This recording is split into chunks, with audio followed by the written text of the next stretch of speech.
Bonjour à tous et bienvenue pour cette nouvelle vidéo. Donc comme vous le voyez, j'ai changé de fond d'écran tout simplement parce que j'ai changé de chambre. Donc du coup mon frère est venu installer la nouvelle chambre lundi et j'ai dû tout mettre dans la pièce de la bibliothèque. Donc du coup tout est fourré dans la pièce et je n'ai pas du tout accès. Donc du coup je tourne dans ma salle. Vous pouvez voir une partie de ma palle qui est juste ici, une toute petite partie. Donc j'espère que la luminosité va pas changer de beaucoup. Donc on va commencer tout de suite donc avec l'update, le dernier update du mois de février. Je suis un petit peu en retard, je suis désolée, mais on va commencer tout de suite. Donc j'ai commencé avec le jeu du maître de James Dashner, la toute nouvelle série de l'auteur. Donc ici nous suivons Michael, un jeune homme qui, comme toutes les personnes jouent au jeu sur le Virtnet. Donc c'est un jeu à mi-chemin entre un jeu vidéo et un réseau social. Jusqu'au jour où il se passe un événement et il va être appelé à mener une enquête avec ses deux amis qu'il a rencontrés sur le Virtnet, qu'il n'a jamais vu dans la vraie vie. Et donc du coup nous suivons justement toute cette enquête, toute cette aventure dans le Virtnet. Alors j'ai eu beaucoup de mal avec le début, donc on va dire les 80 premières pages. J'arrivais pas du tout à rentrer dans le livre. J'avais du mal à imaginer. J'arrivais pas à savoir si c'était le virtuel ou si c'était le réel parce qu'il n'y avait pas tellement de transition entre les deux. Et passé les 80 pages après, je l'ai complètement dévoré. D'ailleurs, je l'ai lu en une soirée. J'ai vraiment beaucoup aimé. Ça change totalement de l'épreuve. On retrouve la plume de l'auteur. J'ai beaucoup aimé ce premier tome, plein de surprises avec une fin qui révèle quand même pas mal de choses et je suis très très curieuse de lire la suite parce que du coup j'ai encore plein de questions et j'aimerais en savoir plus par rapport à la fin qu'on a eue, avoir d'autres réponses aux questions qui sont nées justement à la fin de ce premier tome. J'ai beaucoup aimé Michael parce que c'est un personnage qui comment dire, qui est fort et qui va au bout des choses et même si il entre dans un univers, il le connaît évidemment, mais il va entrer dans un sous-univers on va dire où il ne connaît pas grand-chose. Il va garder la tête sur les épaules, les pieds sur terre et voilà, il va pas changer au fil des pages et j'ai trouvé ça très intéressant. Pareil que son amie Sarah. Son amie Sarah, c'est la seule fille du groupe, ils sont trois. Et elle apporte beaucoup de fraîcheur et surtout un côté féministe qui est très intéressant. Et ça fait du bien aussi qu'il n'y ait pas que des groupes de mecs. Et le troisième, il s'appelle Bryson. Et lui, c'est un peu le fanfaron du groupe, qui est aussi très rigolo parce que du coup, il apporte beaucoup d'humour dans ce roman. Il prend pas trop les choses prend pas les choses au sérieux et il essaye, quand ils se sont gênés ou dérangés, il essaye de tourner tout ça à l'humour et ça apporte beaucoup de bonnes choses à ce récit. Donc voilà, le premier tome qui est sorti donc le 3 mars et que je vous conseille vivement de tester. En plus, la couverture elle est très jolie et l'intrigue est aussi très intéressante, l'histoire pareil. Et voilà, c'est un livre que j'ai beaucoup aimé. Alors ensuite, j'ai poursuivi avec le dernier royaume, le tome 4, Les déferlantes de givre de Morgane Rhodes, ou Rhodes, je sais pas trop, aux éditions Michel Lafon. J'avais adoré les 3 premiers tomes, comme vous le savez si jamais vous me suivez. Et j'étais très très pressée de lire ce 4e tome. C'est vrai qu'au début j'ai eu un petit peu de mal à me replonger dedans. Et quand j'ai vu que l'auteur faisait des petits rappels des tomes précédents, ça m'a beaucoup aidé justement et à replonger dedans. Et je l'ai lu très rapidement aussi, enfin je crois, mais je sais que j'ai adoré ce 4e tome, pardon. Donc ici nous retrouvons les personnages que nous avons rencontrés dans les tomes précédents avec tous les événements qui se sont produits dans les 3 premiers tomes. J'en dirai pas plus pour éviter de spoiler parce que ce serait un peu dommage de vous spoiler le tome 4. Tout ce que je peux vous dire, c'est que ce tome 4 est beaucoup plus sombre, les caractères des personnages changent énormément. Par exemple, Lucia, dans ce tome 4, je l'ai pas du tout supportée, je l'ai trouvée arrogante, trop sûre d'elle, elle devient méchante et elle a quasiment plus de cœur parce qu'elle est en compagnie du maître du feu et on va dire que le maître du feu l'amène sur le chemin de la noirceur, et c'est pas forcément ce qu'on destinait à Lucia. Sinon, entre Manus et Cléo, la relation s'améliore un petit peu, enfin elle évolue, mais on sent que même s'ils s'apprécient mais qu'ils n'osent pas le dire, ils ressentent quand même une haine envers chacun d'eux, et du coup j'ai trouvé que la relation était très très bien amenée entre eux, et que du coup ça a apporté un plus à l'histoire, parce que du coup on en a envie de plus, on a vraiment envie qu'ils tombent amoureux, et du coup le fait de voir que la romance elle est loin d'être facile à arriver, du coup ça nous pousse à lire et d'en savoir plus, justement pour savoir si il y a une romance possible entre les deux. Et ensuite vient Jonas, donc le rebelle déchu, qui dans l'ombre aide Lucia comme il... non, Cléo, pardon.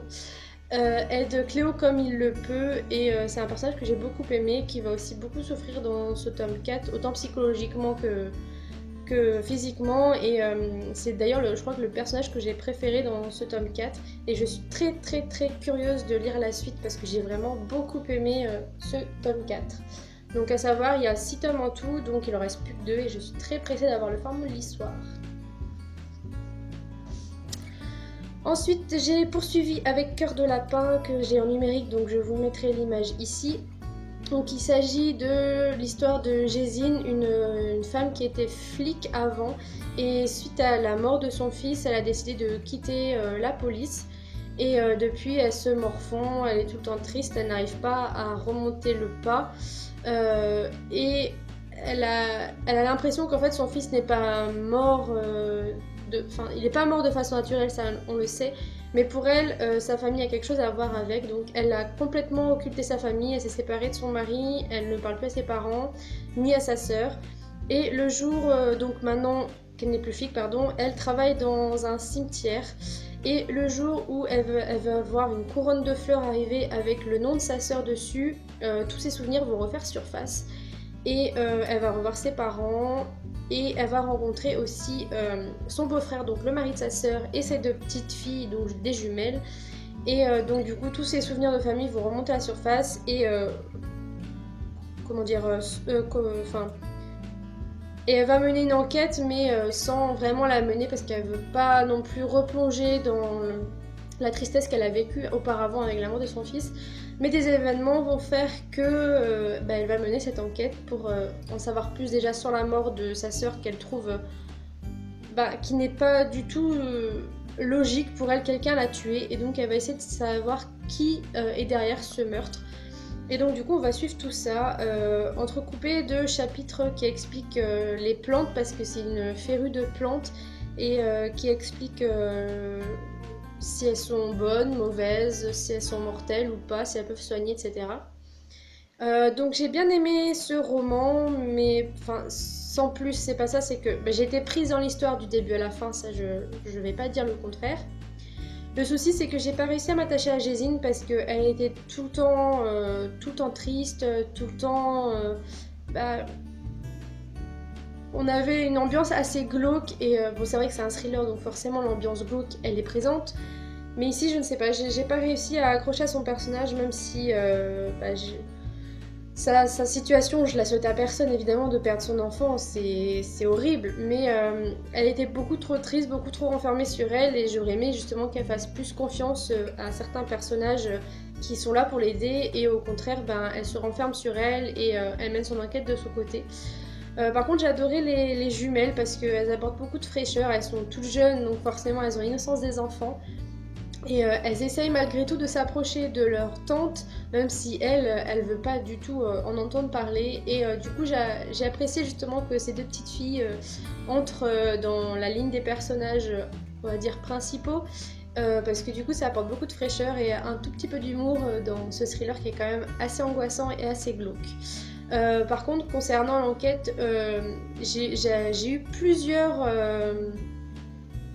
idées qui me sont venues, dont une qui était évidemment l'intrigue principale. Donc j'ai deviné en avance qui était le tueur, mais ça ne m'a pas du tout empêché de continuer ma lecture parce que j'ai vraiment beaucoup aimé et je vous conseille de le lire parce qu'il est quand même assez prenant, même si Gésine n'est pour moi pas très attachante parce qu'elle est beaucoup trop triste. Voilà. Ensuite, j'ai poursuivi avec Âme ténébreuse, cœur lumineux, hommage à la romantique fantasy aux éditions du Chat Noir. Donc plusieurs auteurs, il y en avait 10 au total. Je crois que c'est ça. 3, 4, 5, 10. Voilà. Donc 10. C'est ça, pardon. Donc 10 auteurs au total avec plein de petites nouvelles. Donc comme vous le savez, je ne suis pas je suis pas tellement fan des nouvelles. Mais contrairement à ce que je pensais, j'ai passé un très bon moment de lecture, même si les premières nouvelles ne m'ont pas plus que ça, enfin pas plus, mais j'ai pas été touchée ou j'ai pas été complètement happée par le récit.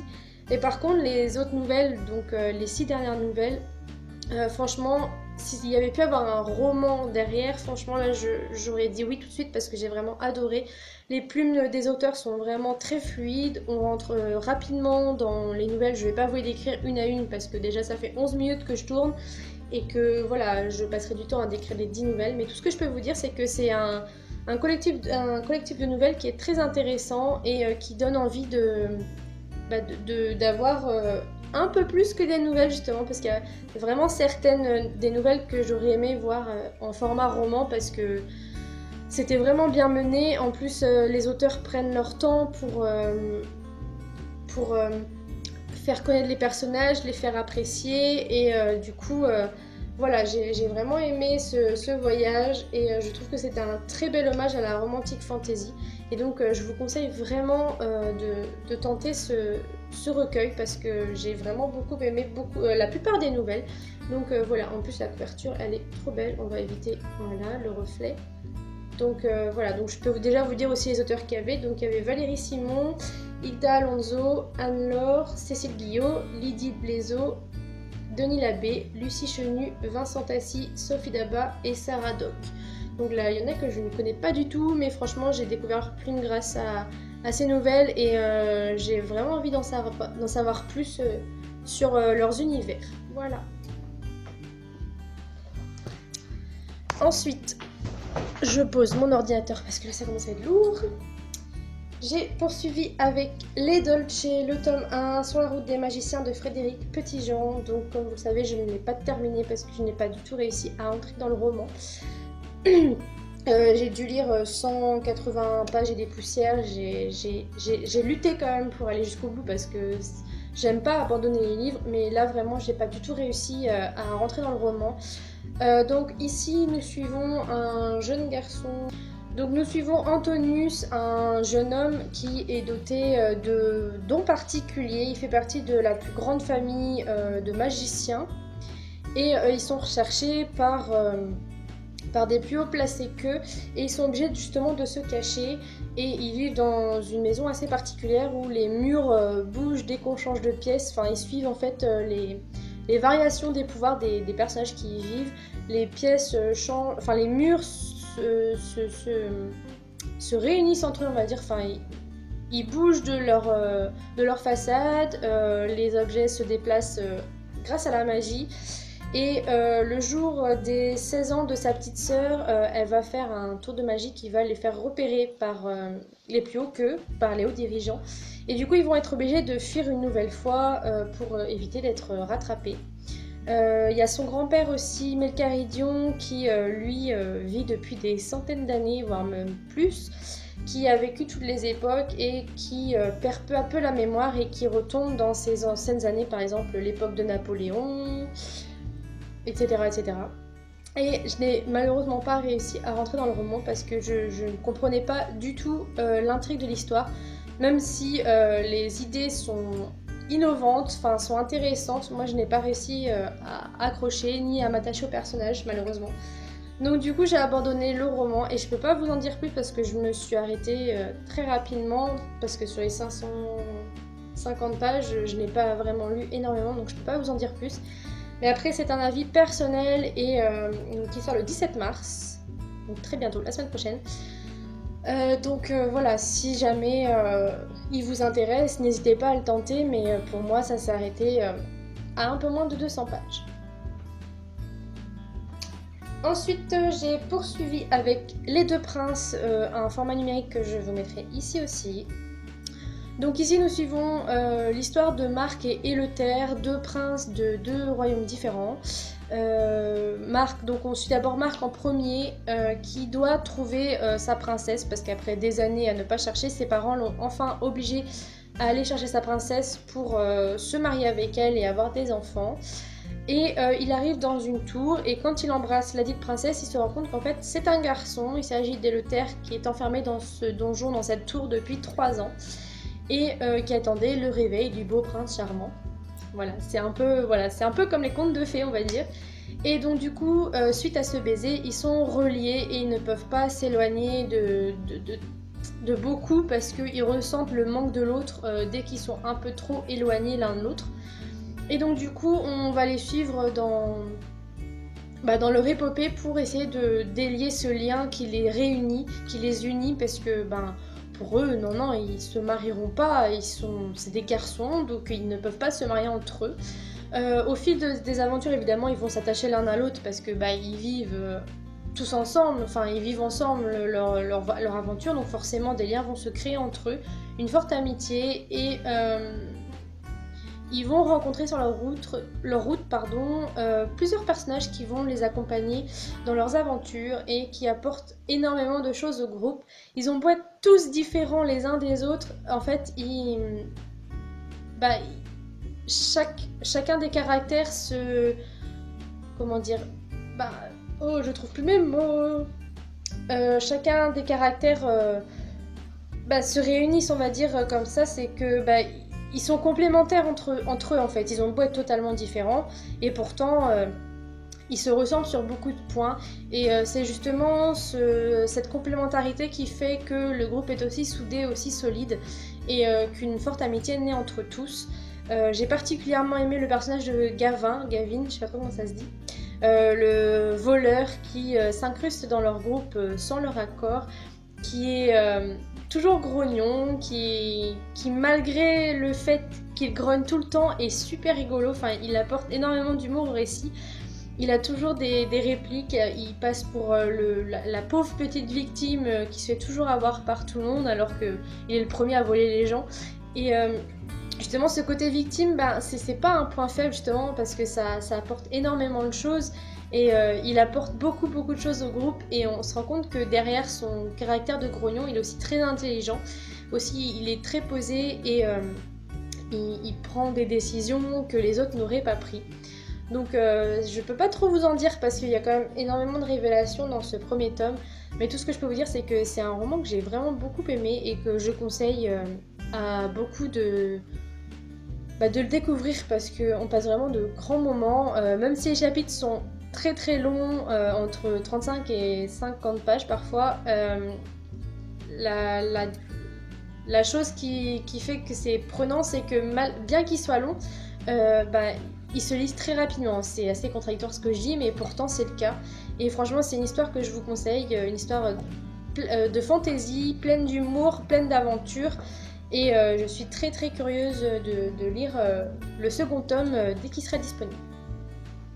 Et j'ai terminé le mois de février avec un livre, et pas des moindres. Il s'agit du cycle d'Alamander, le tome 4, le Yarkani de Alexis Flamand. Que vous dire sur ce roman? Vous savez déjà tout ce que j'en pense. Déjà, j'adore cette saga, j'adore la plume de l'auteur, j'adore l'auteur aussi. Et même si là, à la fin du tome 4, j'arrive à énormément le détester, parce que il brise tous les fondements qu'on s'est créés au fur et à mesure de la saga. Il casse tout ce qu'il a construit, toute l'intrigue qu'il a construite. Je sais pas trop, bref. Et franchement, on s'attache à des personnages, et il vient tout briser avec la dernière partie, donc les 100 dernières pages, où il y a la grosse révélation de cette série. Même s'il m'a dit que dans le tome 5, il y aura encore une autre révélation qui devrait nous achever, déjà que je suis pas mal hachée avec ce roman. Donc ici, nous suivons John Alamander qui débarque à Yarkhan parce qu'il a une mission, une autre enquête à mener. Je peux pas vous en dire plus parce que c'est pas dit dans le résumé. Et ça va être l'une de ses plus difficiles enquêtes parce qu'il va aller de révélation en révélation, de déception en déception, et il va rencontrer quelques trahisons sur son chemin. Évidemment, nous retrouvons Redzel, le petit démon, qui est bien un démon, qui ne mâche pas ses mots, qui a toujours autant d'humour, autant de sarcasme, et il fait aussi la rencontre de plusieurs autres personnages dans ce roman. Je ne vous en dirai pas plus parce que faut quand même que vous découvriez ces personnages par vous-même. Tout ce que je peux vous dire, c'est que ne vous fiez pas aux apparences parce qu'elles peuvent être très trompeuses, et là, cet adage fonctionne merveilleusement bien avec cette série. Voilà, j'ai tout simplement hâte de pouvoir lire le 5e tome et surtout très hâte que mon amie Caroline lise les 4 premiers tomes, que je puisse partager ma frustration avec elle. Donc Caro, si tu passes par là, tu sais ce qu'il te reste à faire. Voilà. Donc c'est fini pour cette dernière update du mois de février. Je vous retrouve très bientôt pour une nouvelle vidéo que je vais tourner dans la foulée. Et je vous dis à très vite dans une prochaine vidéo. Je vous fais plein de gros bisous. Bye.